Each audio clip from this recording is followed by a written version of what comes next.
So today we're dusting off the Green Phoenix and playing with it a little bit.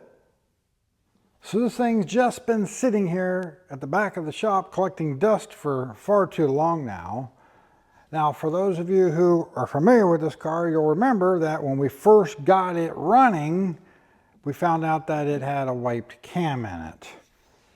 And then once we actually tried to take it to a car show or two, we found out that as it got up to full operating temperature and the oil warmed up, the oil pressure dropped off really bad. So yeah, the engine needs rebuilt. So today we're pulling that thing out of here. So you see, the whole time it's been sitting here, it's been dripping a little bit of oil and making a bit of a mess on the shop floor. Now the rear main seal is one of the issues that the previous owner said that he had with this car, which is kind of what led to it sitting for so long and how we actually ended up with it. Of course, to get it back on the road, we ended up doing the full braking system, all the hydraulics, clutch, went through the fuel system, new fuel tank, wiring, and all that, and then we found out that the engine isn't quite as healthy as we hoped it was going to be. Now we had determined that at some point we think this engine has been rebuilt, because obviously it's painted orange when it shouldn't be. This is not the original cylinder head. This is actually a pretty early head, and it has the higher compression pistons in it, but we don't know anything else about it other than it's not good. So we're going to start draining the antifreeze, get the exhaust off of it, get the dry shaft disconnected, and start getting it ready to pull out of here.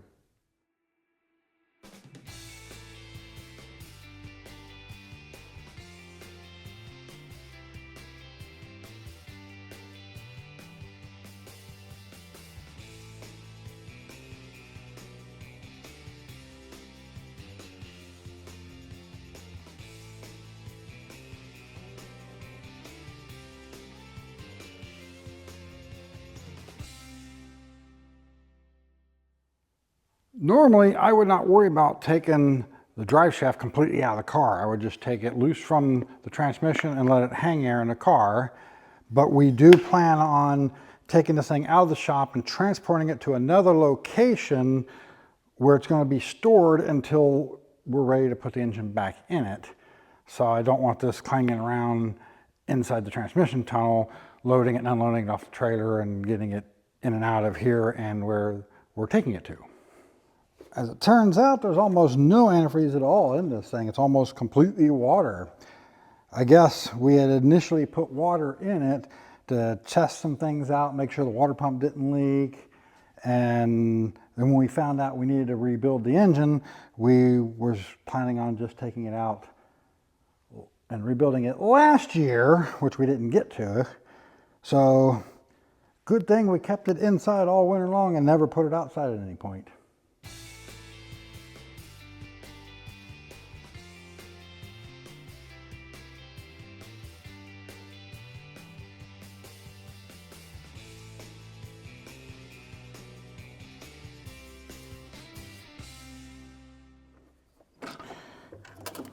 Now these carbs were just on loan to us from one of my customers, so I wouldn't have to build up a set of carbs to get it running initially because we were short on time. We will be building up another set of carbs for this thing when we go to put it back in using stuff that I have put away upstairs.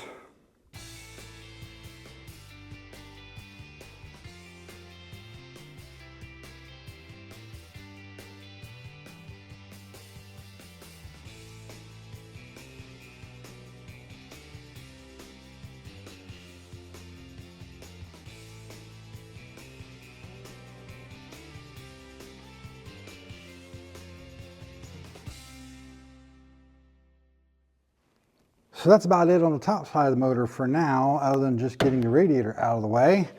We need to take the shifter out, disconnect the wires from the starter, get the slave cylinder off the side of the bell housing, and take out the rear cross member, the transmission cross member, and disconnect the transmission mounts. And then we get all the fun of fighting these motor mounts. But I could go ahead and disconnect them where they split rather than off the rails, because it's a real pain in the butt to get them off the rails.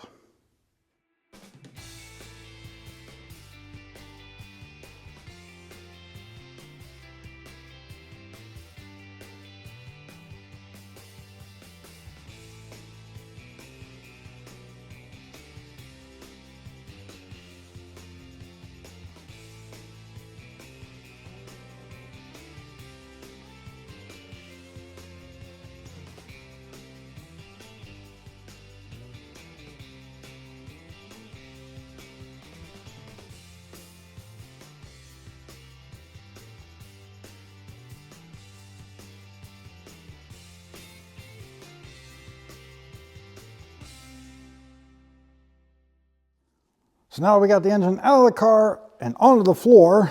We're gonna have to get the transmission off of it. And of course, this will not be going back into the car because we're doing the Datsun 5-speed conversion when we go to put it back in. We still gotta buy the kit yet, but we do have the transmission.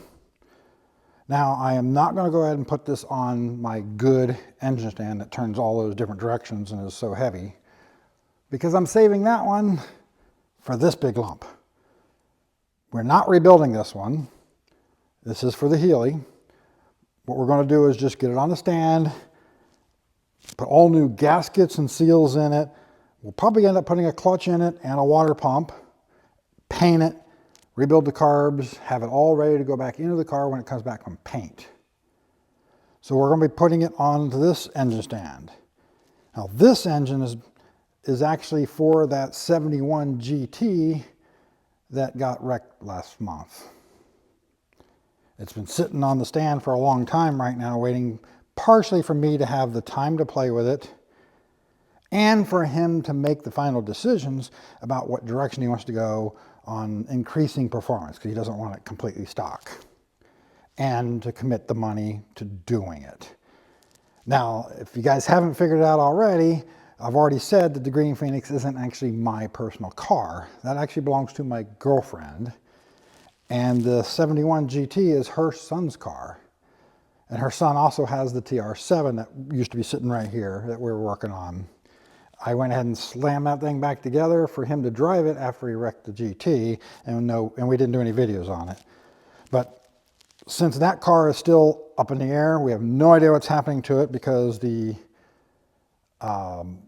driver at fault, their insurance company has been completely unresponsive and has never gotten back to them. So now it's been turned into their own insurance company, and we're still waiting on even getting started on the process of figuring out what's going to happen to that. So I'm going to go ahead and take this off the engine stand, put it aside, and we'll put that on it.